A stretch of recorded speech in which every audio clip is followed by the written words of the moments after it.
Hey everyone, welcome back to Policy Punchline. Here at the show, we interview scholars, policymakers, journalists, entrepreneurs about some of the most urgent issues and frontier ideas in our world today. I'm Princeton senior Tiger Gao. Today, we're here to introduce a new book to you, Flash Crash.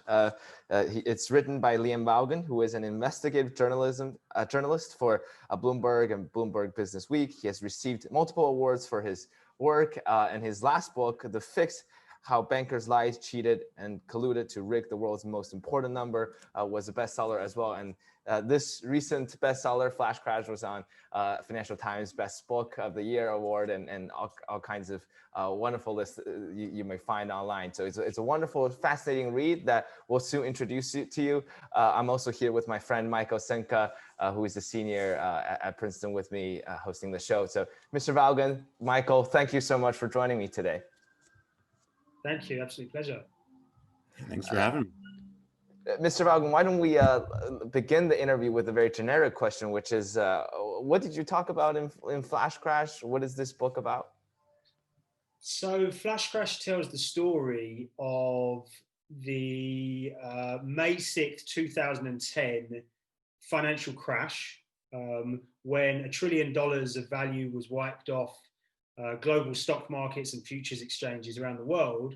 And then the kind of unlikely character at the center of the investigations into what happened, a guy called Navinder Sarao, who's like a British day trader, a bit of a kind of outsider type figure who lived at home with his parents and traded out of a bedroom in his kind of family home, made a huge amount of money, but also was later criminally charged with an offence called spoofing, which is a type of market manipulation. And so the book really tells the story of him and how he ended up getting into the position where he gets blamed for this thing, and also explores really, I guess, the evolution of the markets that he was inhabiting. So Flash Crash was the event, as you mentioned, that occurred on May 6, 2010. It was also known as the crash of 245. It lasted about 20 minutes to 36 minutes, if you counted different ways. But I was just in the gym yesterday with a couple of friends of mine, and I said, I have a very exciting interview coming up about this event called the Flash Crash. And they said, Tiger, by the time you get to your third question, your interview would have already lasted longer than the actual crash. Why should we care about a crash that lasts shorter than half of your interview? So what is the significance of this event? So the Flash Crash was this event that occurred, in May of 2010, which during that period was a very sort of tumultuous period in financial markets. It was the height of the Eurozone crisis. So after the sort of financial crisis of 2008, that sort of played out within the governments of European countries. So these countries are called the PIGS, Portugal, Italy, Greece, and Spain. They'd essentially bailed out their financial systems and were, struggling to be able to raise any money themselves, and so therefore they were in real difficulties. Markets were kind of very volatile as a result of that. That day itself was the British general election. And I think there was some kind of US economic data that came out as well. So there was all these sort of macro conditions that made the markets very volatile. And over the period of the day, there was a kind of steady decline in the S&P 500. And then, as you say, there's 245 in New York and it's 1:41 p.m. in Central Time, because it started in the the Chicago futures markets. The market just suddenly crashed, and within a period of 4 minutes, I think, from memory, the S&P 500 futures market crashed 5%, which was the fastest it had ever fallen before. And the CME, the exchange, had to stop the market. It was the unprecedented thing. The market froze. And then after that, there was this kind of period in which, weirdly, futures started to rebound, but this carried over into the stock market as well. So you had individual stocks, which were suddenly trading at, like, in some cases, a fraction of a cent, and in other cases at like $100,000. So it's kind of this kind of mayhem that went on. And then almost just as quickly as it collapsed, things recovered. And And as you say, I kind of make the analogy in the book. If you go away if a trader had gone away for a coffee and a sandwich and come back to their desk, they might have missed the whole thing. Yeah. But to your point as to why it mattered, it was really an eye-opening event. This kind of watershed moment that demonstrated to the world that the markets had changed. And it really sort of highlighted the automation of financial markets over the previous few years, which had gone broadly unnoticed by sort of, mainstream America. But suddenly, the financial markets, you were looking at a situation where 50% or so of every transaction was going through these new firms called high-frequency trading firms. And so suddenly, everyone was asking, what the hell just happened? Could this happen again? Do we need to regulate these HFT firms? And do we need to understand the automation of the markets in a way that we haven't done before? So it was more about what it portended than the sort of financial ramifications of it. So that's a really interesting point you end on of sort of what we do from here. And I think the last thing that I sort of want to establish before digging into that for the podcast is, what exactly NAV is. There's this terrifyingly scary quote in the book before, the thing actually happens where, NAV has this computer up running. And to quote, it says, NAV has fine-tuned the system to the point where he could more or less nudge one of the world's biggest markets around at will. There is this huge power that suddenly he has gotten. And, the main point of curiosity is how did he get this, right? There's this discussion of sort of he saw this spoofing in the market and decided to, join the mob instead of try to beat them. And, from your perspective, sort of what's the main upbringing for how NAV came to power, so to say? So how did NAV come to power? Like he, after university, was essentially doing sort of dead-end jobs. He got a fairly average degree at a mediocre university, but he was incredibly gifted in some ways. So he had this kind of real gift for sort of mental arithmetic, and he had an amazing memory, almost like a photographic memory. And one day he applies to an advert in the back of a newspaper saying wanted futures traders.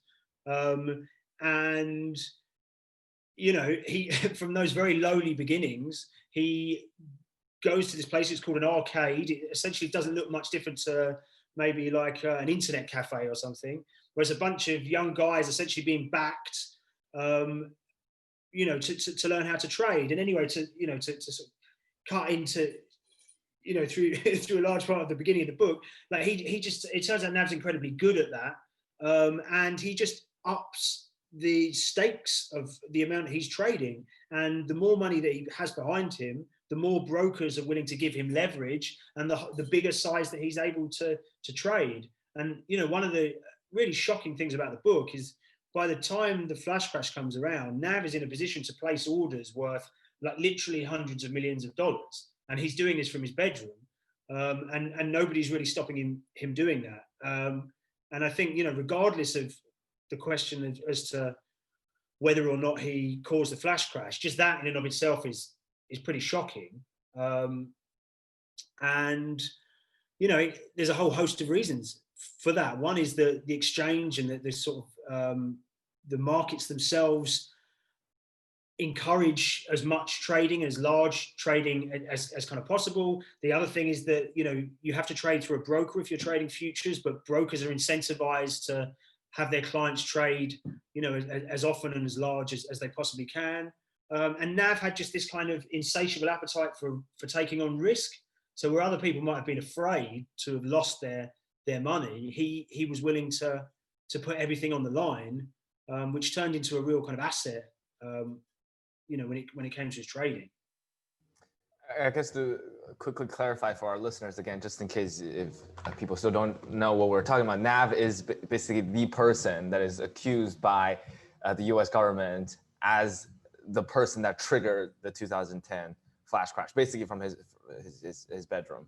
And Mr. Vaughan, you didn't lay down a definitive claim or conclusion in your book whether you believe it happened or was actually due to him or not, which we can get to later. But I guess perhaps maybe we could first clarify the concept of HFT, high frequency trading, and this term called spoofing, which are two foundational concepts very central to this story. So it might be helpful as well to sort of give just a quick précis of the whole narrative of the book. So essentially, Nav is this very gifted trader, and he learns to trade on his own, and he's very successful. And he goes from literally having nothing to being worth about $2 million in the space of about 5 years. But gradually, he finds that his ability to trade very short-term market moves, which is something called scalping, gets weakened by the arrival of high-frequency trading, in the kind of late 2000s. And to your question, HFT is a bit of a sort of woolly term, but there's some specific academic definitions that I choose to use in the book. But it's essentially a type of trading which is fully autonomous, and it involves taking large positions, but then not accumulating large positions for any length of time. So you're constantly trading, and then you end the day flat or neutral. So you're not taking any kind of position based on market fundamentals or what what you believe the true value of an instrument or a relationship between two different securities is. You're looking for short-term anomalies, and it's really based on, or one of the fundamental tenets of it is looking at what's called the order book, at orders that are coming into the market to buy and to sell, and essentially statistically analyzing that order book for information, so you can predict which way you think the market's about to move, and then you use very fast computers and connections to try and get ahead of those moves. That's a kind of very basic sort of definition of it, but essentially when Nav started trading, that's not much different to what he was doing. He was essentially looking at the order book as a human being, and saying, at a very basic level, well, there's a huge glut of people wanting to sell this future at this point. The market's likely to fall. I'll also sell, and I'll benefit from when the market falls. So he's essentially passing the information in the order book, and he's very, very gifted, and he's very good at it. But when computers start to arrive, and essentially do that in an automated way, they can do it, much, much more quickly and more effectively and more efficiently than he can. So Nav takes this fateful decision in the book where he could either decide to walk away. He's already worth several $1 million, but he says, he actually writes down on a forum, if you can't beat them, you might as well join them. So he builds an algorithm of his own. And what the algorithm's sort of basic purpose is to essentially try and trick these HFT competitors into thinking that the market's going to do something, and therefore react in a certain way. That leads to a price move, and Nav will then separately trade around that price move. Nav was like a real, not a fan of HFT, and long before Michael Lewis wrote his famous book Flash Boys, Nav was complaining to anyone that would listen about the unfairness of high frequency trading. And so he essentially built this machine which he called Nav Trader, which he used to fire orders into the market to try and provoke a reaction from other participants, and then he would cancel those orders before they got hit, and he would react. So he would trade around the move that was going to happen. Then fast forward to 2010, which is the day of the flash crash. On that day, Nav was incredibly active at firing sell orders into the market. The market was already falling, but simultaneously you have these huge blocks of sell orders, which are essentially signals to other market participants that the market's likely to fall. And it coincides with this humongous drop in market value.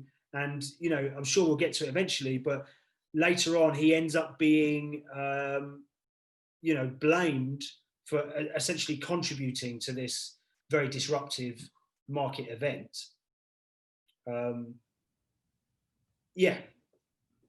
So obviously a lot of the mechanisms of the crash itself are very computer based, but when you read the book, it becomes blatantly obvious that so much of this is dependent on Nav's character, right? He's this special kind of guy that's sort of almost led by destiny for him to take this role. So in the book, you identify Nav as a quote unquote scalper, which is someone who, in your words, analyzes the ladder for clues as to whether or not the prices will rise or fall, and notches up small wins and positions himself to clean up should there be a big swing one way or another. And scalpers are obviously far from a dying breed. And I'm curious what, in your view, distinguished Nav as a particularly dangerous and effective scalper. Yes. So, there's a few things that stand out about both his character and his sort of traits, I guess.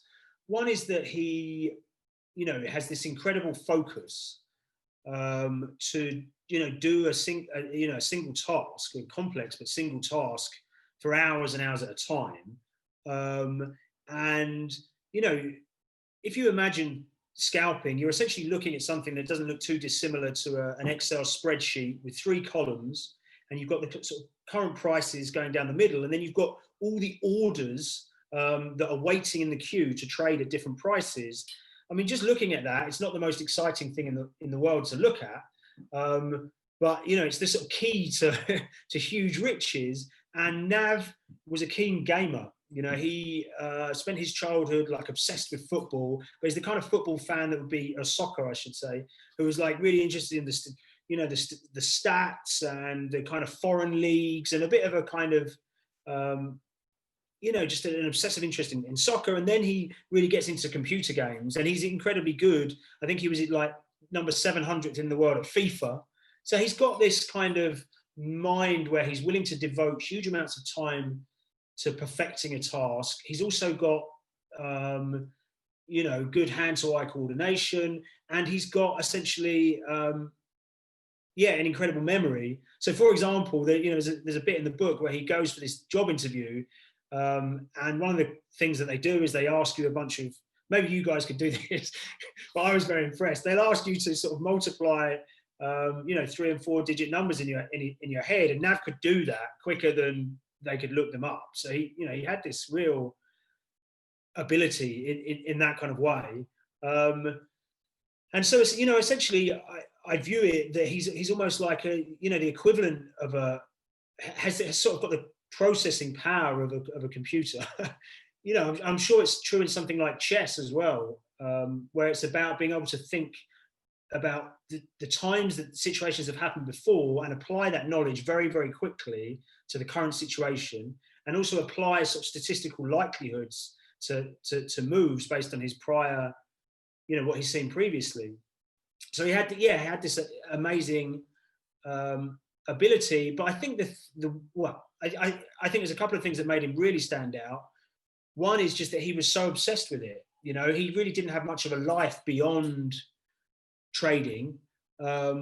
He would trade for hours and hours and hours at a time. He really didn't take any money out to spend. He wasn't like living large. He just wanted to beat the markets.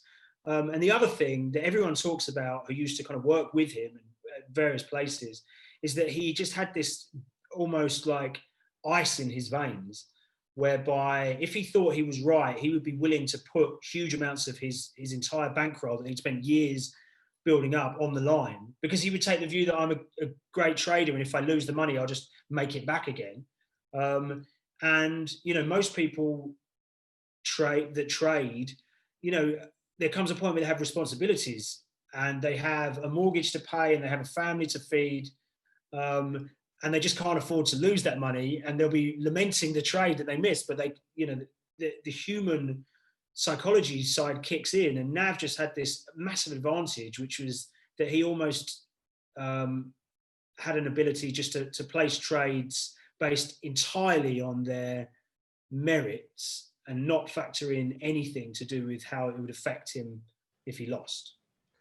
So essentially, as we're tracking Nav's journey, I mean, we can see that all this kind of took place under the historical backdrop of things getting much more automated and electronic, and then you wrote in the book that most day traders harbored a degree of resentment towards the HFTs, but for Nav, who had a fierce anti-authoritarian streak, it tapped into something deeper, which we're now talking a little bit more about the rise of high frequency trading and how they basically more or less squeezed many of the human scalpers out of the market, making it no longer as profitable as it used to be.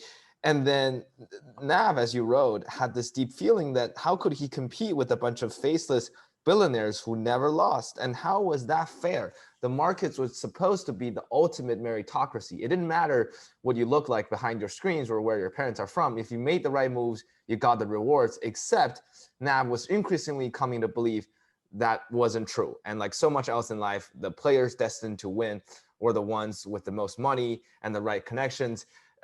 So it seems that it tapped into something much greater. Would you mind telling us a little bit more about this part of Nav? Was it part of his personal history or flaws that made him feel this way? Yeah, so there's a couple of, I guess, examples. One is that he joins this firm Futex with no money at all, and they back him. And he, within a fairly short period of time, like a couple of years, starts making a lot of money. And when he joins, he agrees to give them 50% of his profits. And then as he makes more and more money, that percentage goes down. So by the end, because he had like more than $1 million in his account, he only had to give them 10%. But he was incredibly frustrated about having to give the firm anything, which is fine. But the way that manifested was just in a real kind of aggressive way. And ultimately he fell out with Futex. And there's a kind of sense there that essentially it was kind of unnecessary the way that he left. But he had decided that they were looking to take him for a ride. And there's this whole other part of the book, which is about how he essentially goes to all these lengths to avoid paying tax and to try and make as much money from his returns as possible. And I think in a lot of ways, people would view that very negatively. And I understand that, but I think for Nav, it was also, again, came down to people trying to take something that was rightfully his. And yeah, so the other major piece of evidence for him having that sort of feeling is that he just would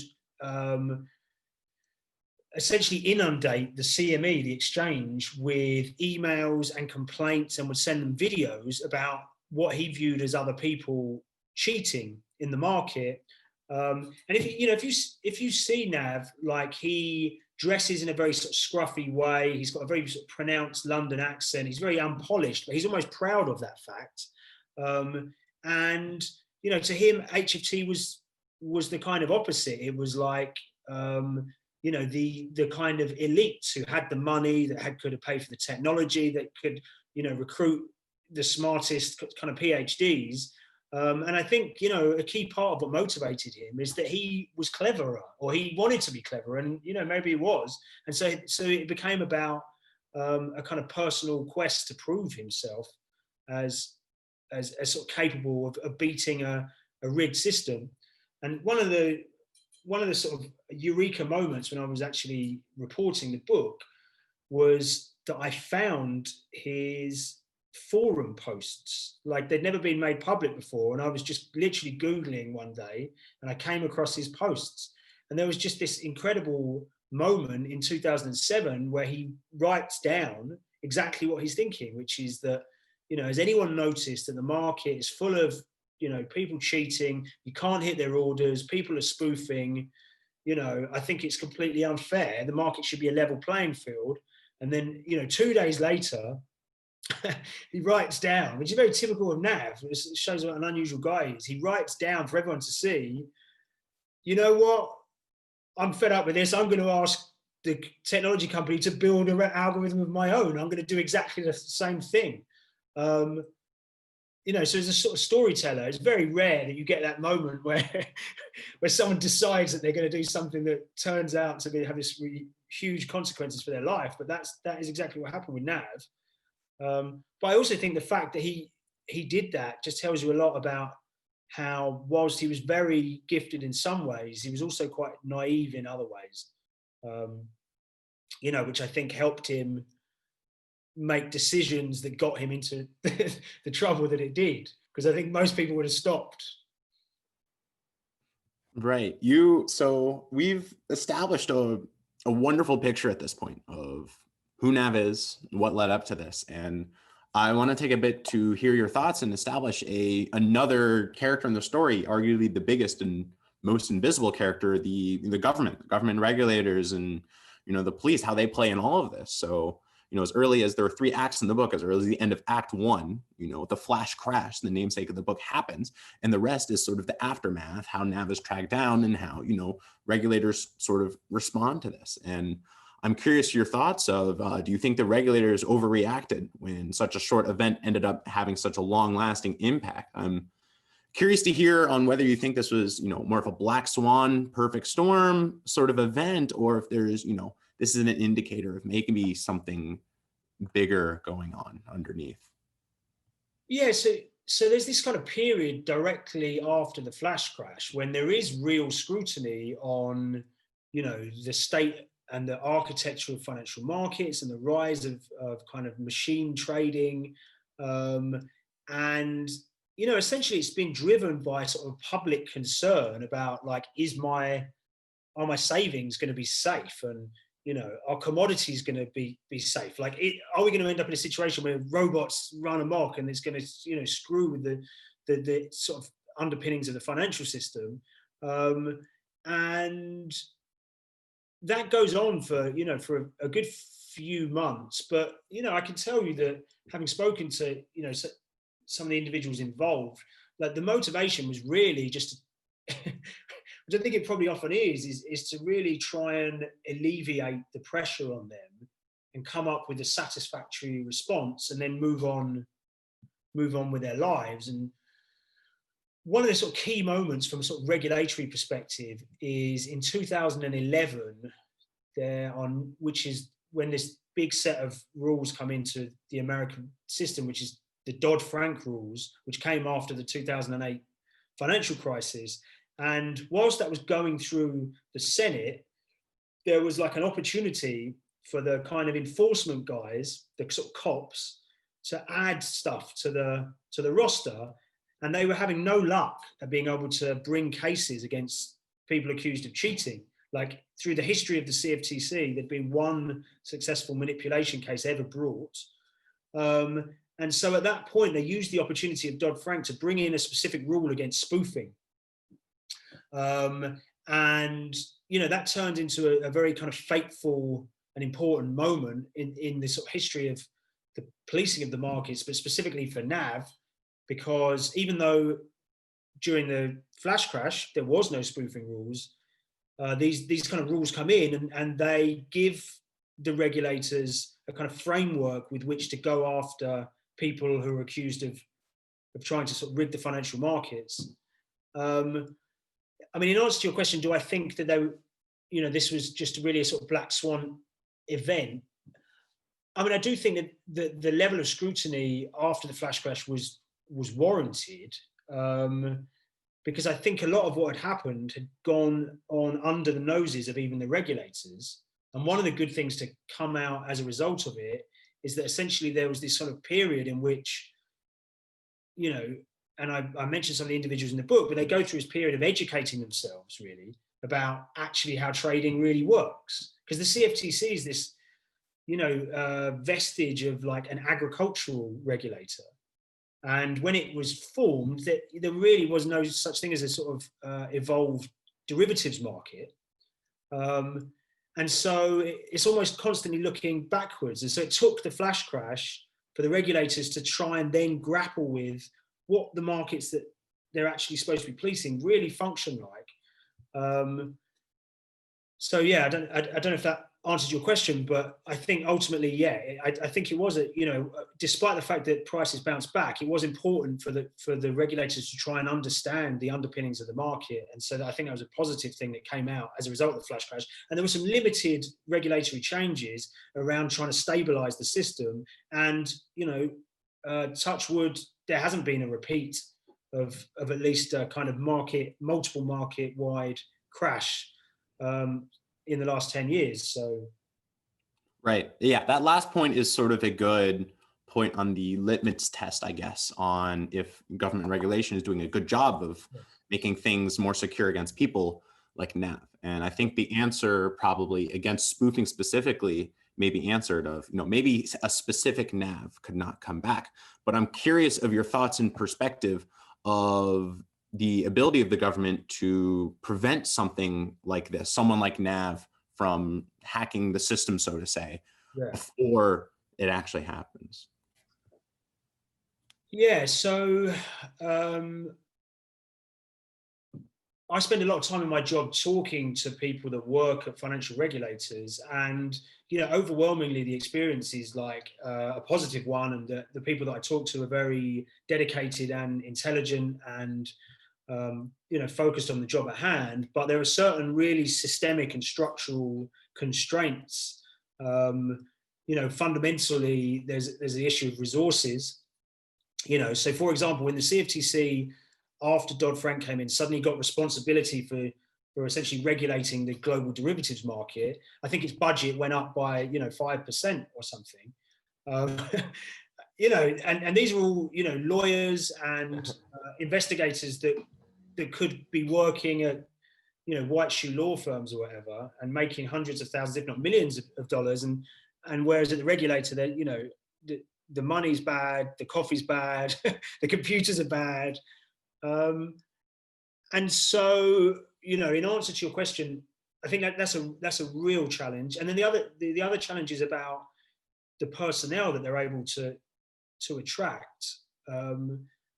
And I think one of you guys made a really interesting point about how, like, in the cybersecurity space, it's almost like a badge of honor to have worked for the government. And I don't think that's true of trading. I do think it's true of being a lawyer. Like, I think, if you've done a stint at the CFTC or the SEC, then that's going to help you land a better job, or, that kind of idea of revolving doors. But if you're a trader, or if you're like a programmer or a developer who has got an interest in finance and could work at an HFT shop, I think the work is more fascinating, and also the money is just absolutely dwarfs anything you could make at one of the regulators. So I think a real big problem that they've got is that they're able to attract quality lawyers, but the people that they really need are people that really are like the people that they're monitoring. Yeah, that's, yes, sorry. Yeah, I do think I like that you like the relation to cybersecurity, because I think that is sort of an interesting story to go off of, because, for whatever reason, if you've found yourself being very good, the equivalent of NAV for cybersecurity, you have two options, whether to, go be a rogue hacker or go do something good. There are a number of factors that sort of pull you toward the good. One of them is that the government, arguably has the best training for you in cybersecurity.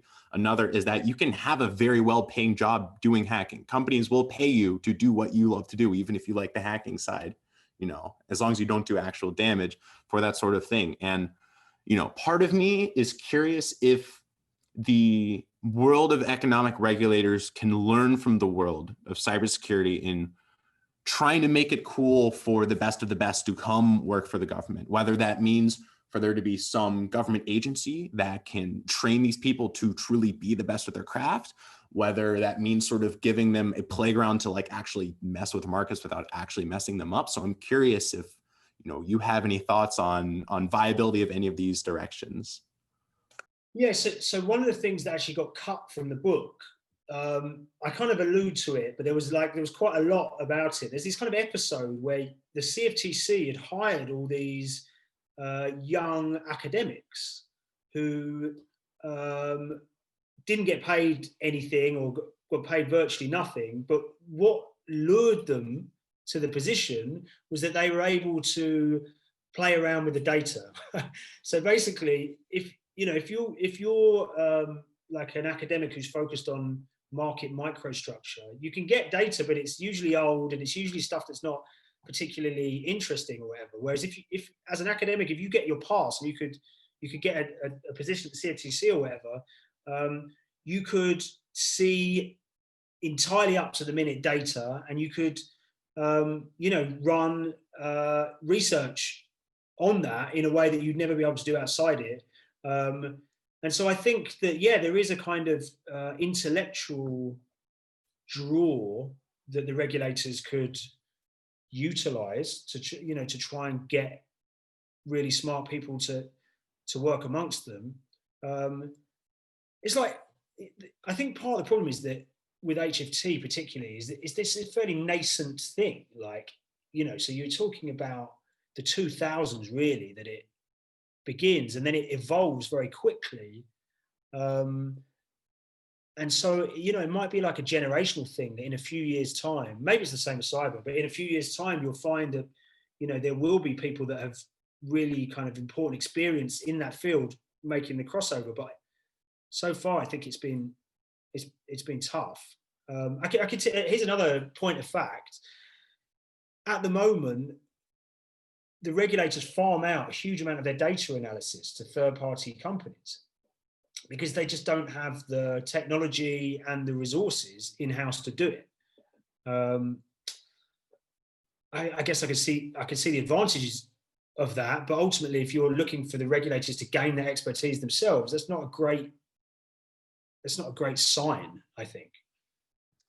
This touches on so many interesting questions between the relationship of the regulators and the real economy or the real business world per se. So I remember interviewing one of the commissioners for CFTC, Commodities Futures Trading Commission, Dan Berkovitz. So he was on the show last spring, and he was talking about the revolving door, and he says sometimes revolving door is good in the sense that you want people in the government to feel like whatever they're doing in the government right now can contribute to their own future. They're not stuck in the government. So if you work in a government job, that should help you get a better job down the road in the private sector. And if you're in the private sector, you should be able to come back to the government to contribute. And that's good in some sense. But he also says that it's just such a big challenge to attract talents. Exactly as what you said. It seems to be somewhat kind of a foundational puzzle. And I remember I always ask regulators this question: do you think the financial regulators will almost always be one step behind? Is that something that we have to just take as a given, that it's always the tech giants who innovate first before the antitrust people come in? Yes. It's always the financial market people who Bernie Madoff happens and then SEC finds him. Yeah. So there must be something philosophical. Also, I guess throughout your years of reporting as a financial journalist, I mean, this kind of conversation must happen all the time, right? Yeah, I mean, I do think it's a foundational problem. I'm not sure what the solution is. And I don't even know if it's that bad if, the government is able to learn constantly and evolve. So even if it's behind, it's like, stuff is going to go wrong, crimes are going to be committed. And if the government can learn from that, then that's a positive. With regards to, here's a sort of real world example that comes up in the book. Like, Nav is the second person ever to be criminally charged with spoofing. It's a brand new offence. And the reason it's a brand new offence is because it comes in with automated trading, because human beings wouldn't be so easily fooled, or they're not as quick or whatever. Whereas putting false signals into the market tricks algorithms, if you like. So it's a kind of crime that comes up with that. And there's a real debate with both within the book, but just in the sort of broader legal and market sphere as to how bad spoofing actually is. So, there is this kind of perspective that essentially markets have always been, forums for people to trade however they want with each other. And an element of deceit is inevitable. You don't have to be honest when you say, oh, I've just had a phone call about, interest in a car, for example. And so why should you expect that to be any different within financial markets? But anyway, spoofing law comes in. And if you fast forward to today, it's almost been like the entire focus of a section of the Justice Department, of the fraud section of the Justice Department, and of the CFTC for the last few years. Like, their biggest cases have all been spoofing cases. And I guess, you can argue whether that's a good or a bad thing. I can see the merits in bringing these cases, but it's almost like the regulators learn how to do something, and then they have some success at it, and then they change their priorities entirely to meet that thing because they know how to do it and they've had some success in the past, rather than making decisions based on what is the offence that we need to be going after, or what are the major issues within the markets at the moment. So I guess the point I'm making is that the other incentives come into play, and it's not just a case of like looking back and regulating stuff historically. It's also that can end up setting a regulator on a path which is arguably not necessarily what they would design if it was like in a vacuum. So to set up to start analyzing the morality of this whole situation and the dichotomy between NAV and the regulators, I want to jump a little bit back to the book and what was personally my favorite character, who is Mr. X. So for those who don't know, Mr. X is this night trader who essentially acted as the vigilante hero that more or less cracked this case of who NAV was. And Mr. X, in this position, he took a very strong moral stance condemning what NAV did. You included a quote in the book at the end of chapter 22 where he says that this is seemingly a quote about how to find NAV, but the main problem in understanding the event, in my view, has always been the odd obsession with finding a single cause. And I'm curious about your view on this quote, because when I first read it, it sort of puzzled me, right? Because now it seems there's a dichotomy between whether, the cause was really this single person of NAV, or whether, Mr. X, who's the person who found NAV, thought it was something more. Yeah, so I think first thing I say is like Mr. X was like a joy to write about. I can tell you that I never actually met him, and I still don't know who he is. So I had to sort of negotiate with his lawyer. Liam, you don't have to reveal your sources to us. We know you secretly. I wish I could, but I can't. So yeah, there was this real sort of like air of mystery about him the whole time. But he was, exactly as he comes across in the book, a guy with very, very strong sense of what's right and wrong, and how he sees the world and how he sees trading.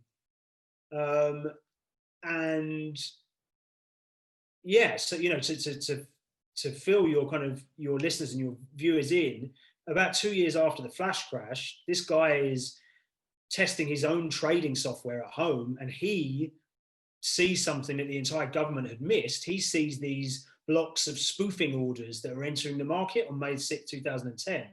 And the government has recently set up a whistleblower program where you can get up to 30% of any reward or any fine if you bring a case. So he essentially blows the whistle on somebody he doesn't know. And that is what leads ultimately to NAV ending up in the situation that he did. I mean, in terms of the specific quote around, this weird obsession with blaming it on one entity, I do wholeheartedly agree with him. I think that, the press was certainly to blame. I also think that the regulators just weren't clear. Like, what the regulator should have done is arrested NAV and said that he has been spoofing the market over a period of years, including on this one day. But they sort of saw the headlines and got excited, and then led the entire press release and with this kind of idea that he had caused or was a major contributing factor to the flash crash, which, at the very least, they've been unable to prove beyond a reasonable doubt. And, there's very good reasons to think that it would have happened anyway. And so, in terms of Mr. X's response to that, he was somebody who was frustrated that people were almost saying, well, the idea that this guy could single-handedly crash the market is ridiculous. And he's saying, well, no, I never said that. And we never said that. We said that amidst this storm of other factors, ranging from a huge and very clumsy order by this big pension fund in Kansas City, all the macro factors that I talked to you about, the kind of HFT in a still fairly nascent and unregulated fashion, all of these things came together, but NAV was a massive player and was placing these spoof orders. So it's very hard to extricate what he was doing from what ultimately happened. But I think it was very frustrating for for Mr. X to basically have his whole, you know, case that he felt very proud about undermined with a sort of straw man argument, which he never made, which is that Nav single-handedly crashed the market.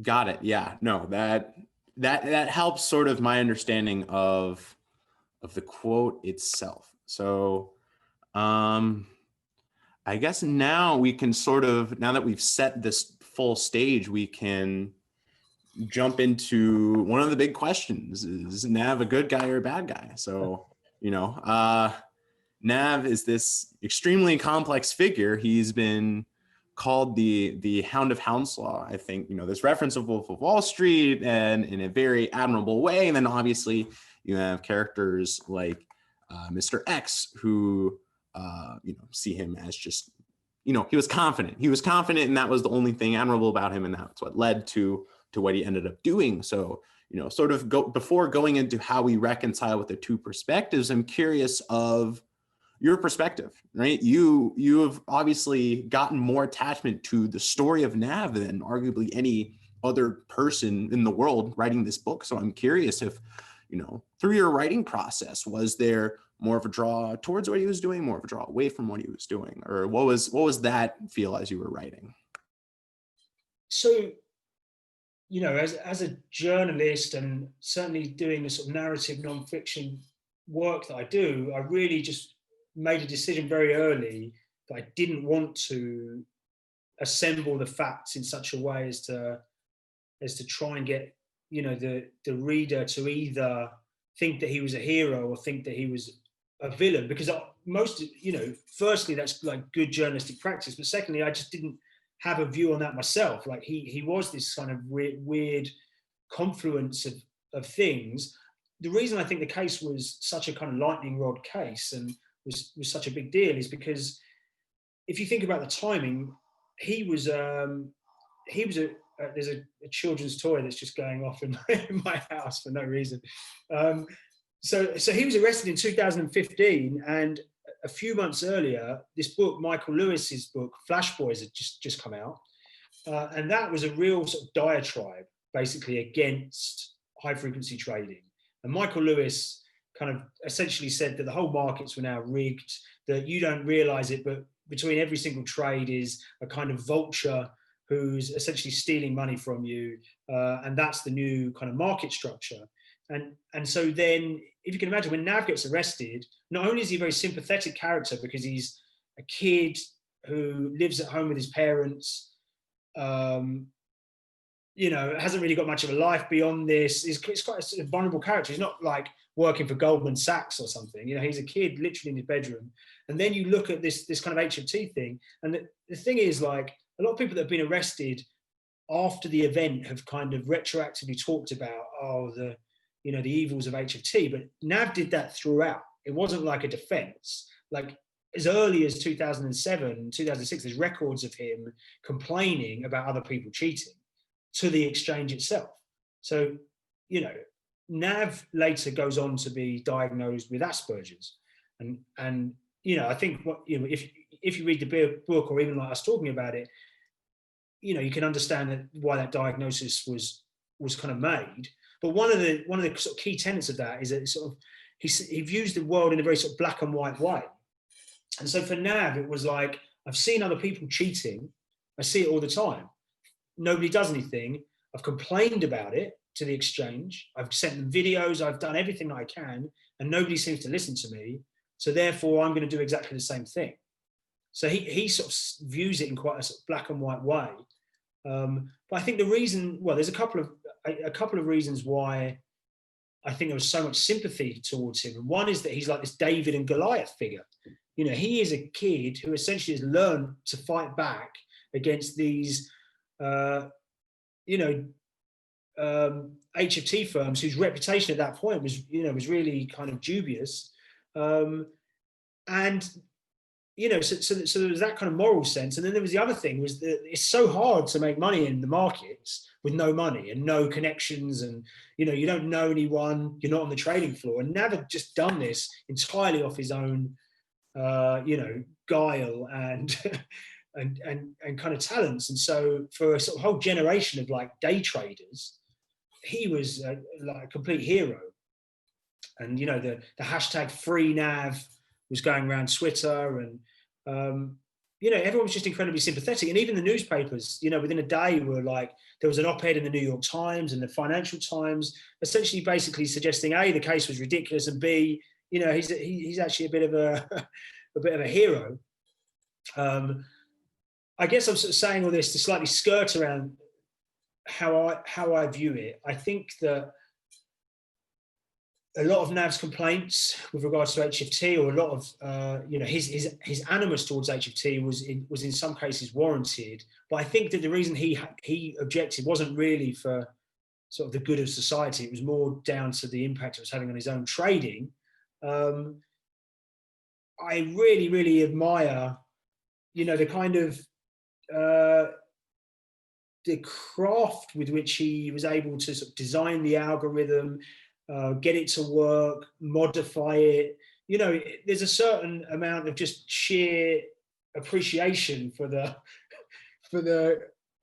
just the insane levels of success he enjoyed, and the fact that he was able to essentially work out how to do that entirely on his own. But ultimately, I don't think that he's a hero either, because I think his motivations weren't heroic. His motivations were ultimately about beating the market and such and so. Yeah, Liam, I can see the complexity of this moral question, because as we've really established for our listeners right now, Nav is this kind of eccentric, you know, as you just said, he was diagnosed with Asperger's. He has that kind of drive and focus and obsession, which made him an insanely good trader, but also personal flaws, that he sees things in a black and white way. And which means that if he is a lone wolf, there are no compliance officers telling him, hey, you should probably not do this and that. So there was also no mentor kind of like figure in his life that guided him through a lot of those moral, ethical questions. So it's very hard to blame him per se. And I can also be sympathetic to Mr. X's viewpoint, which is that, dude, you ultimately did something that is illegal for the purpose of making your own financial gains. So that is certainly wrong. So that is Mr. X's point. But I think all of this happens at a greater backdrop, which is the rise of high frequency trading firms and how bigger players keep getting bigger. And that is also one point I'd love to explore with you. And that's something we're seeing in the financial industry right now, because if we talk about a quant trading firm like Renaissance, right, Jim Simons, the man who solved the market, you know, as depicted by Greg Zuckerman and other people, about how basically a bunch of PhD mathematicians are just using math models to do markets. And also you got someone like Citadel in Chicago, huge firm. And so you have all those giants, and I don't see how normal day traders, or people who do not have that kind of technical understanding or infrastructure, can outcompete them in any sense. Yeah, you know what? Like, give me 1 second. I'm going to turn the light on just in case. You know, if you go on the internet, there's a lot of places that will try and entice people to learn how to day trade. And, you know, they'll continue to advertise courses on scalping and reading the order book. But my personal view is that at least the type of trading that Nav was doing is just obsolete for human beings now, because, you know, machines react to new information at a fraction of the period of time that a human being does. They don't make mistakes. They're able to pass vast amounts of data. You know, there's so many advantages. And yeah, so I do tend to agree.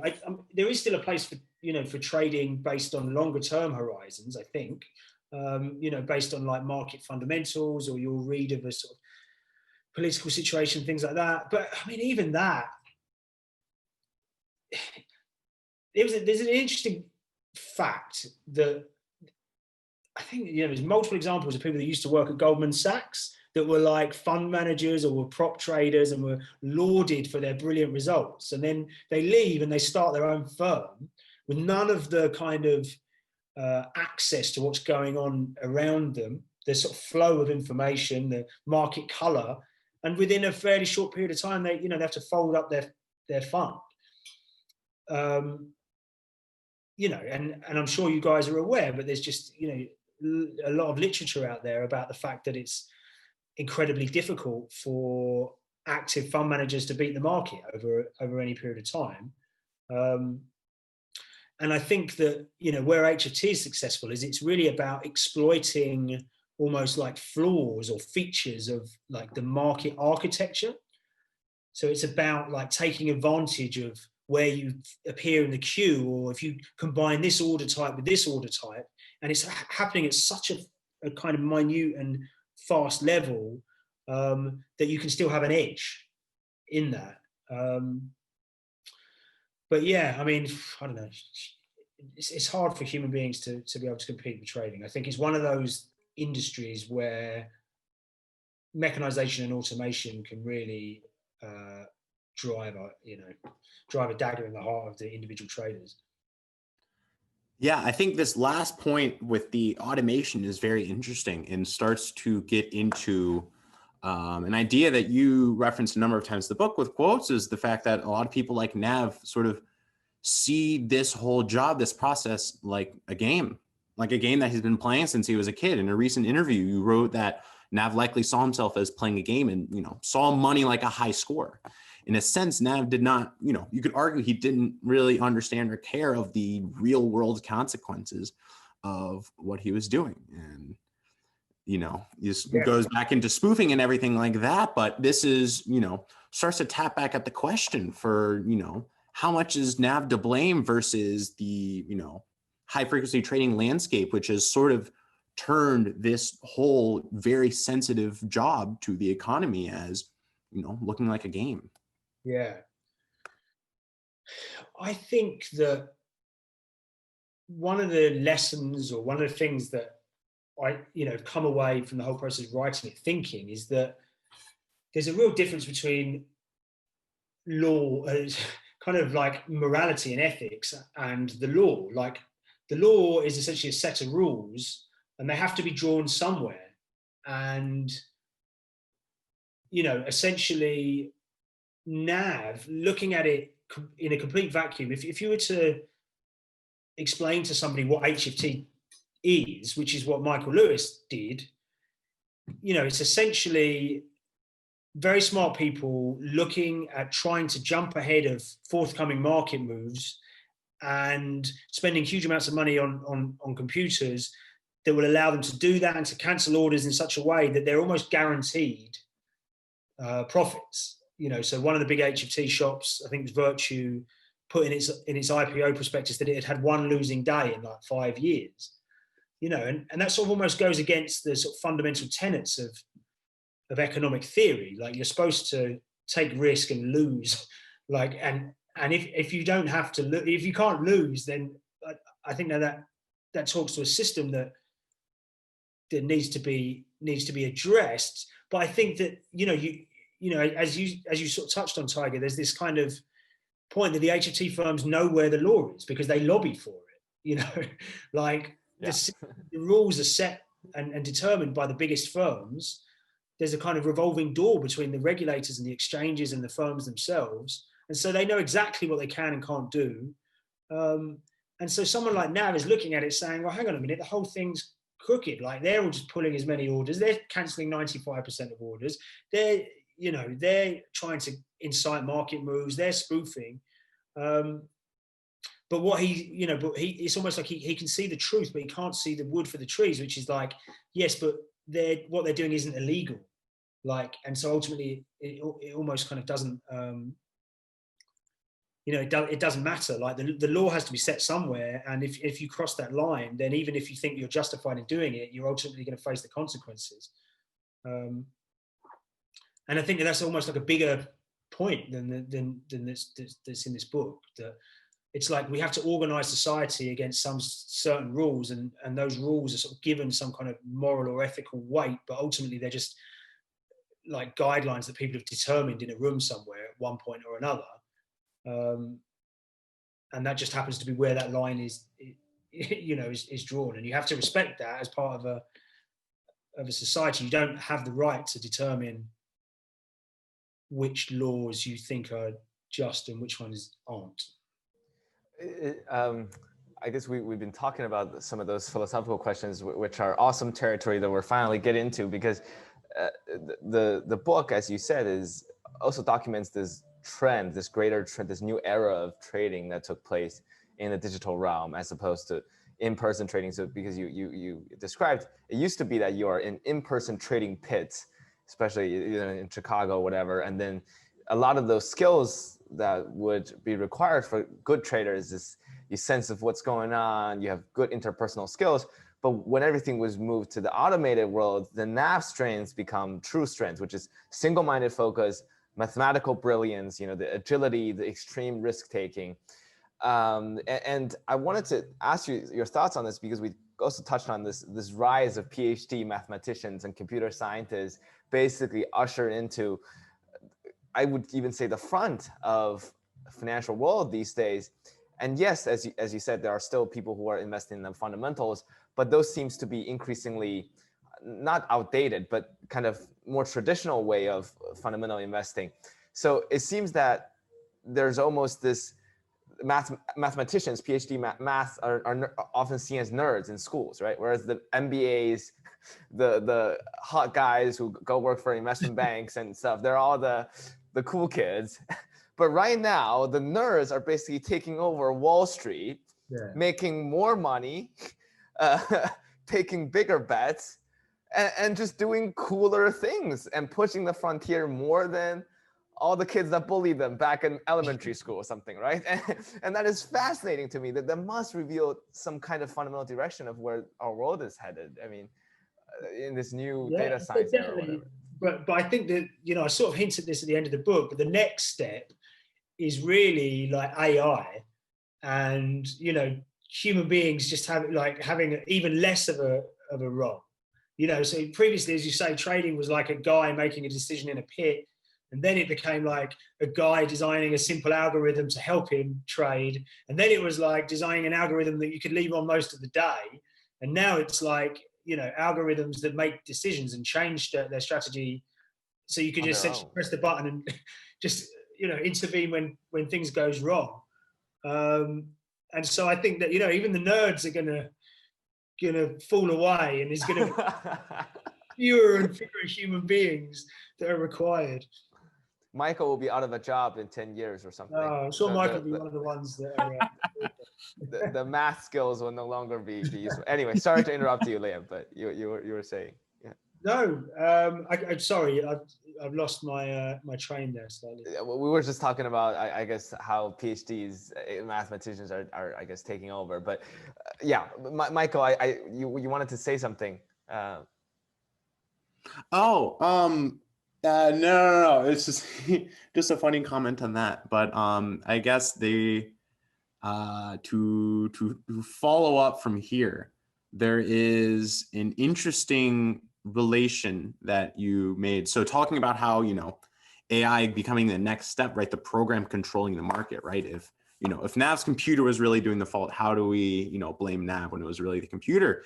And you made a very interesting point of relating, the sale of a program being like the sale of a weapon, the sale of a car, right? This idea of responsibility for the algorithm itself. And obviously there are, a lot of fields like, computer vision and facial recognition are starting to realize like the impact of a poorly designed algorithm. And I think, this kind of relation that you're making is, very important to understand the responsibility of this algorithm. So I'm just curious from, your perspective of this relation in your head of relating it to the sale of a weapon, and what lessons we can sort of learn from regulations of things like weapons, which we, have been doing and are experienced in for quite some time. Yeah, so this is comes up directly in the book, because it, for all his brilliance, Nav wasn't a computer developer, and so he designs this algorithm very clearly, knows what he wants, but he sends that to a third-party developer in Chicago, this guy called Jitesh Thakkar. And this guy goes away and he essentially builds this, I call it a spoofing machine in the book, because that's really what it is. Like, it's a collection of algorithms that he can turn on with his interface that allows him to place huge blocks of bogus orders into the market. and then like it allows him to cancel them very, very quickly so they don't get hit and he doesn't end up losing money essentially. And after Nav's arrest, he ends up doing a deal essentially with the feds. And there's a couple of strands to it. One is that he helps them with their understanding of the markets, and he's almost like a guide to HFT for the prosecutors. But the other thing is that he has to give up his developer. And so I was actually there at the trial, and you know, this guy Jitesh, his argument is essentially that he's like a car dealer, not a gun store, but he's a car dealer, and that, you know, someone takes his car from the forecourt and then uses it for a hit and run. Well, he's got no knowledge of that and no kind of responsibility or culpability for that. But you know, in this specific case, I would argue, and certainly the prosecution argued, that it's pretty clear what this algorithm was for. Like, it essentially had fairly basic functionality, which was to place and cancel huge quantities of orders. And the spoofing rules basically say that you can't place an order which you intend to cancel. And so the whole crux of the case really became about, did this guy make this thing knowing that it was likely to be used for a crime or for, you know, for bad intentions? There was nothing illegal about making it in and of itself. And a lot of it came down to his level of experience. Like, he wasn't some guy that happened to be Nav's mate who made it. He was actually a very senior finance developer who had ties to the CFTC and stuff. So the argument was that he should have known better, basically. And ultimately that case went on, and he beat the federal case against him, but he ended up settling with the CFTC, I think, and so admitted some sort of culpability. I mean, you know, I sort of try and veer clear of you know, coming up with judgments on that. I guess what I would say is, to me, it seems like there should be some level of responsibility for third-party vendors of any kind to have some kind of scrutiny of their customers, whether that's a bank, or whether it's a computer programmer, or whether it's somebody who's going to design a weapon or something like that. Ultimately, it's down to the individual actor to commit the crime. And I think that if Jitesh had, for example, just asked what he was going to use it for and reassured himself that it wasn't for anything nefarious, then I think it would have been different. But the fact he didn't ask any questions suggested that he was just really not interested in finding out the answer. So I think, you know, you have to take it on a case-by-case basis. But I think, for example, there's been brokers that have been fined and have been sanctioned because they haven't scrutinized their customers' trading activities. And I think I could imagine a similar sort of thing with this as well, whereby you have certain basic responsibilities, and as long as you can meet them, then you're okay. But if you don't, then you can be potentially culpable. What do you think? Well, Michael and I, we actually talked a lot about this a couple of nights ago. We were talking about the book and some of those moral questions.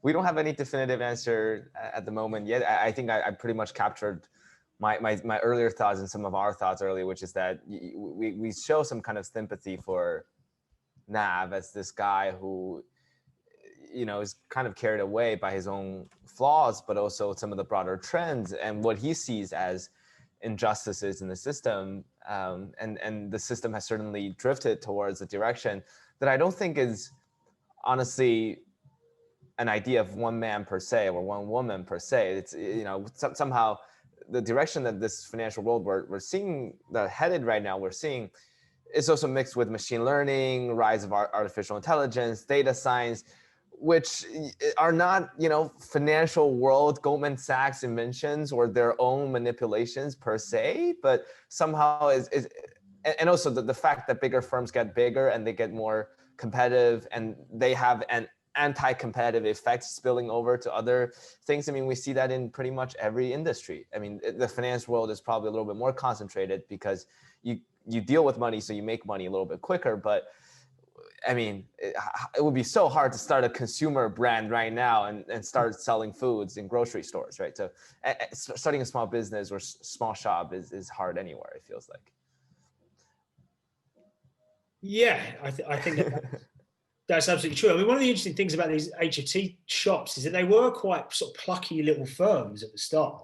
You know, they got very big and very, very quickly, but at the beginning, it was like 7 guys in a room.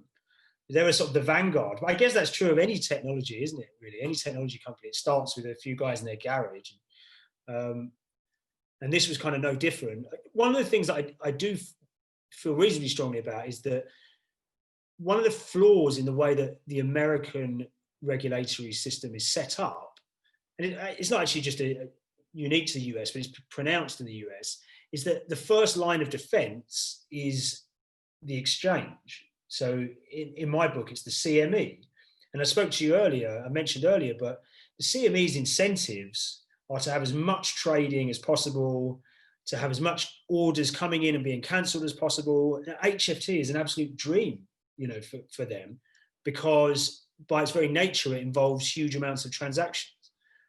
So they've seen their sort of profits hugely explode as a result of it. And at the same time, they're supposed to be responsible for scrutinizing the market and alerting the regulators when they see anything suspect. And I just don't think that those two things are, you know, I think there's a real inherent conflict of interest there. There's never really been fully dealt with, but it's certainly not just this case. You know, throughout my career writing about sort of white collar crime and stuff, it just seems like that sort of first line of defense has historically really not been effective at all, and it just doesn't surprise me.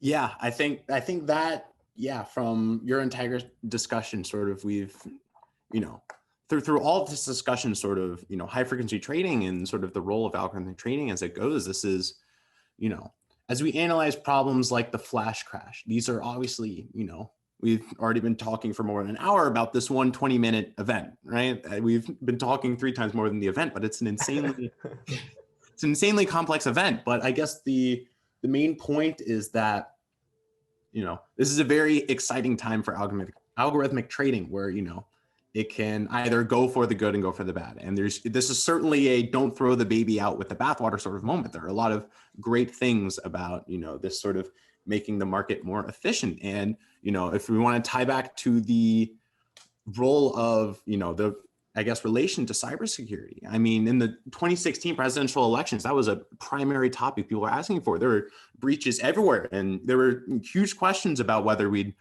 ever sort of solve this problem of cybersecurity. You know, obviously it's never a solved problem. There's never an unhackable thing, but I would certainly say that field has matured a ton. So, you know, from my perspective, this discussion that we're having, the things I'm hearing, is definitely signifying that this seems like it's in the right direction as a field in a whole, right? NAV is a question in itself, but if we're talking about the field of algorithmic trading as a whole, it seems like, you know, when we think about questions like this and having these kinds of discussions, it seems like we can get in the right direction. Yes, I would agree with that. I think there's like economic drivers. You know, essentially you have 4 HFT firms, then you have 10. Now you have, you know, hundreds that are trying it, and essentially as a result it becomes less profitable, and, you know, becomes a more of a mature industry, and that in and of itself, you know, has sort of some of the benefits. And so this sort of, if you got in there at the beginning, that was the sort of the best period. But I think, yeah, you're right, that there becomes more of an appreciation for it, more of an understanding. Regulators are able to sort of grapple with it better, and for the, you know, for the time being, that it isn't the kind of maybe major priority that it was a few years ago. Liam, did this remind you of cryptocurrency or the rise of Bitcoin at all? I mean, Michael brought up the interesting case of the founder of the Silk Road, who was, Silk Road is this site that started as this. I read that book, yeah, the, what's it called? The Nick Bilton wrote a book, didn't he? It's right on the bookshelf behind you somewhere. But yeah, I mean, Silk Road started as this place that was supposedly to be the utopian decentralized marketplace, and then ended up being people use Bitcoins to pay for cocaine, right? And so when the U.S. government went in and captured those people, the reaction from the public is that yes, they did the right thing legally saying. And then the other people would say, yeah, sure, you might have done the right thing, U.S. government, but it's horrible optics, right? It's the rise of some new innovation, and you suffocate it, where you come up with some kind of legal ground to basically throw the baby out of the bathwater, whatever the expression was. So I guess people could even say that the U.S. government could not control the system, and nobody could control the system, so they had to pin it down on Nav, some random London day trader who yeah, I think that's what regulation comes down to a lot. It's like, individual cases, and, going for very sort of esoteric crimes, or going for very specific individuals. Because as you say, you can't grapple with the system as a whole, because it's, created by, factors and sort of a tidal wave of like historical factors that are just beyond the ken of a regulator to sort of get in front of. But did you ever get a sense that the deep state is coming at you? The Policy Punchline is really aspiring to become the next Joe Rogan podcast, so we have to bring up some kind of counter narrative thing. But yeah, exactly. I haven't got into the QAnon book that I'm writing. It's all true, believe me. I mean, the crypto thing is pretty fascinating. There's a guy called Gary Gensler who used to be head of the CFTC, and he's being sort of touted at the moment. I know he's part of the transition team, but he was like an academic who was focused entirely on crypto and blockchain technology. And I think he's a bit of a kind of advocate, a bit of a fan. So maybe that was sort of signals, a bit of a kind of government engaging with it as a technology and as a field. Certainly as a journalist, there's a lot of grifters in that world, and so the temptation is to sort of view the whole thing as like essentially hot air. But I think that beneath it all there is some philosophically and technologically really interesting substance to it. So yeah, so where that goes, I don't know. Yeah, I agree with you. I think, by the way, I only brought up this quote unquote deep state thing just to goof around a little bit. It seems to me that when I talk to regulators, they tend to be what I would call morally moderate people. They don't take very strong moral stance on those issues. They don't say, oh, I'm like Mr. X, that guy is a criminal. They're often also kind of in the gray area, but I think what they do recognize is that their genuine interest to engage with things, but also their inability to sometimes to do beyond just capturing this one or two single criminals, right? How are they going to take down Goldman Sachs or something when they have teams and teams of compliance people making sure that the big firms don't break the law? So that's one aspect of it. But I guess it goes back to my earlier point, which is that the optics has always been that you see some legendary figure being taken down, and then whether it's through your book or through other popular media, in the greater populace, people kind of dramatize or romanticize those people into heroic figures against the big institutions or something, which is quite fascinating to me. Yeah, definitely.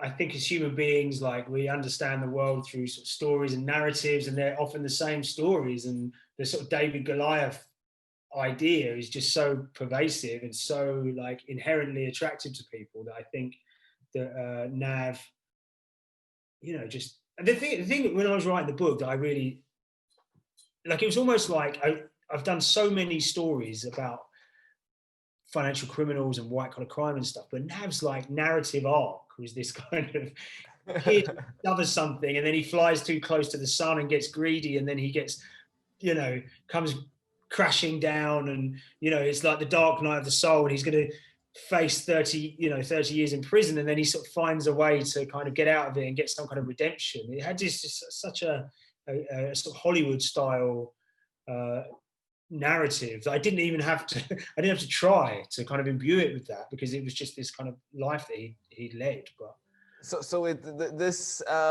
your book is being made into a movie as we speak right now. Would you mind telling us a little bit about that, and also your own journey writing this book? You did mention in the author's note that this book came about by fate. So yeah. So the book came about, like, I'm an investigative journalist at Bloomberg in London, and Nav got arrested in 2015, and it was just, a big story at the time in sort of financial circles, because he was blamed for this big event, the flash crash, and it was just so incongruous. And then it just turned out that I happened to know quite well. I used to be good buddies with a guy who used to sit next to Nav at Futex, like the first place he ever worked.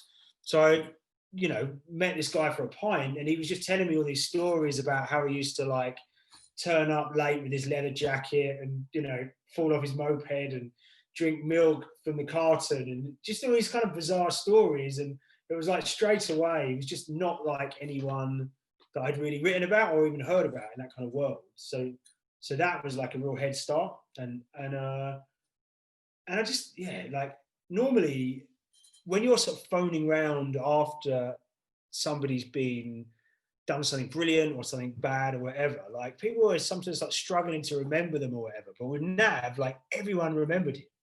Like, even though before they knew he'd done anything wrong, they just remembered the guy because he was just so, like, quirky and kind of funny and just memorable. And so, when I was doing the book, like, it turns out that my agent shared an agent with Dev Patel, the actor. And Dev Patel is from, like, West London, quite near Hounslow, and he was aware of the story. He's almost exactly the same age as Nav, and so he, like, read the opening couple of chapters or whatever and the treatment for the book, and he signed up to produce it as a movie. Wow. So I mean, there's a screenplay, there's a screenwriter. They don't, involve me too much. Like, they involve me at the beginning of it, but at the moment, I'm waiting to hear on them getting a director, and I don't know. I don't know much more than that, but I think it would make a great movie. So I hope they do it. But I don't think it's in development hell, but it's kind of somewhere around there, development purgatory maybe. Michael and I were also quite curious to hear whether there were any particularly difficult parts of your writing journey for this book, the hard part to get information on, anything that you found some tricky moments. Would love to hear this.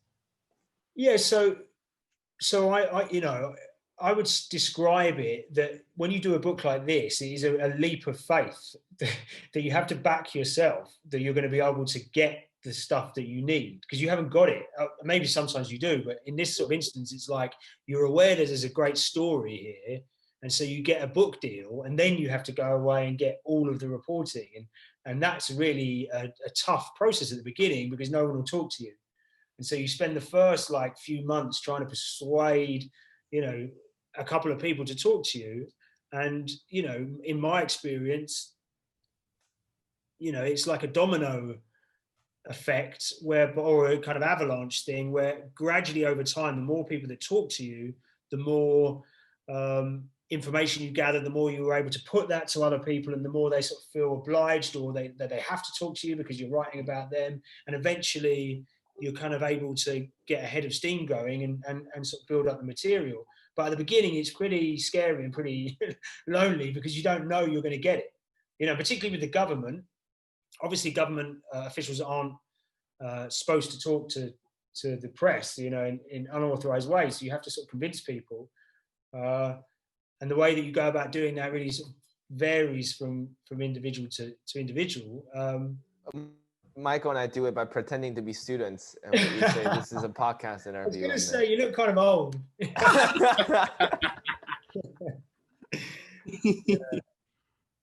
I mean, the one, obviously, thing I was unable to do is actually interview Nav. Like I met him a bunch through going to court and stuff like that, but he throughout was kind of in the judicial system. He was going from case to case, and he was assisting the US authorities. And so when I started, he wanted to sort of tell his story, but it just didn't happen. So yeah, he's going to be out of sort of house arrest in January. So, the dream would be that I could sit down with him and just talk to him and get his perspective on what's happened to him. And I don't even know if he's read the book, to be honest. So. Yeah. So yeah, I sort of, to riff right off of that, so if you ever had a chance to have a coffee chat with the man himself, what do you think you would hear? What do you think he'd think of the book? I think so. The one thing I was able to do is go through quite a sort of detailed fact-checking process that was intermediated by his lawyer. So basically, I'd written the book, and then you kind of send over, 10,000 words of individual facts, like everything from where he went to school to everything that every basically fact that pertains to him in the whole book. And he would come back via his lawyer, and there'd be certain things that he objected to. And it just gave an insight into who he is, because the things that he objected to weren't the kind of things that most people would object to. So, for example, there was this kind of whole area. There was like a section in there, because he was like a massive football fan. He loves Lionel Messi, who plays for Barcelona. He's a great soccer player. And I'd put in the book that he was like, had said something about how he hated Ronaldo, who's like his rival. And I can tell you that there was like 2 days in which I was like arguing about how to sort of frame this discussion around how much Nav likes Messi and dislikes Ronaldo. So he just didn't care that there was just all this material about how he'd lost all his money, or he'd done all these things. It came down to Messi. So I think if I was going to sit down with him, it might not be the kind of conversation. I think it would be definitely an interesting conversation, but I'm not sure he would engage with his own life in a way that a lot of people would. But I'd still be fascinated to do it. Yeah, so this, as we've delved into this story making process, there's a surprisingly fascinating story that came out of following this one character in the financial world. And I'm sort of curious what got you into generally doing journalism in the financial world, because this is depicted right now as something very exciting. And I'm also curious about sort of your views on what the people at home should be paying attention to as far as these stories going on in the financial world. Yeah, so I don't think that many people that I know really wanted to be financial journalists. I think people like, love literature, or want to be writers or whatever, or just want to be journalists. And certainly for me, it was like, I was living in London and I was kind of broke, and the slightly better paying journalism jobs were financial journalism. So I kind of went into it, thinking, I was working for trade newspapers, writing about insurance. Not hugely interesting, but you can still get a buzz out of like going after scoops, and there's still some creativity involved in it. But it was only a few years later, when it was the 2007-2008 financial crisis, that suddenly like finance was like really the story. And it was like, the collapse of Lehman Brothers and, massive bailouts. And so suddenly at that point, it became really fascinating. It became kind of front and center. But the thing that really allowed me to sort of fall in love with it came later in my career, which is where I sort of realized that you could sort of combine like storytelling and narrative nonfiction with telling stories about finance and banking and traders and things like that. So then the very best, Michael Lewis is a very obvious example, but there's lots of examples like James Stewart and people that are just able to write beautifully about this world. And a lot of the things that you're writing about are really human drivers and motivations and psychology. And you could be writing about tech, or you could be writing about politics, and really at root, it's about sort of people and the decisions that they make and what motivates them and stuff. So, you know, once I sort of met people that are really, you know, great at writing narrative and stuff, it was like then that I really just found the job, you know, fascinating. And I think the reason why is because it is really about people. And yeah, I mean, in terms of, you know, where people should look next, I'm actually working on another story, which I think is going to be out this year.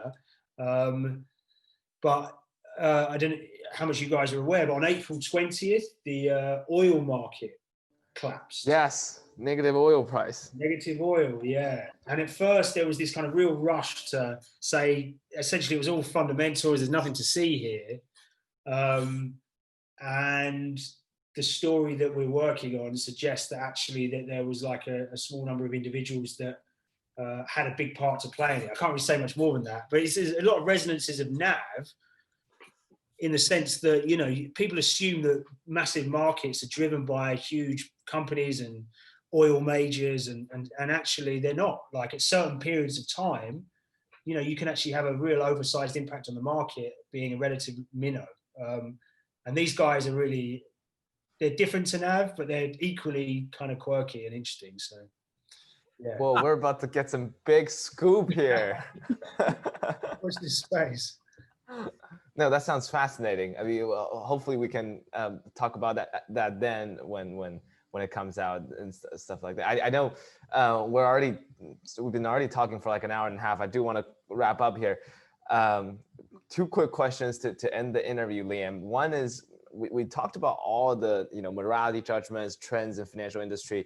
Are you optimistic or pessimistic about the trend towards which the financial industry is headed at large? I mean, that's a very broad, general question. Please take it whichever way you'd like to be.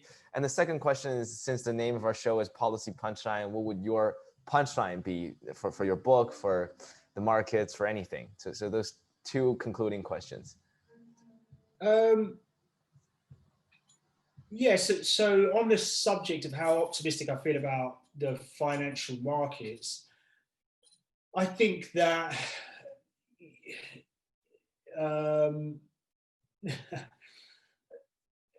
Do you think it's doing more good than bad down the road? I think that there's bigger things to worry about at the moment in the financial system. I think that the kind of political system and, you know, things to do with the environment and things like that are actually more of a sort of priority. And I think that, you know, in 2008, the onus and the focus was on the financial system, and a lot of what happened then and the sort of recession that followed was caused, you know, directly as a result of financial malfeasance and poorly designed systems and stuff like that. Whereas I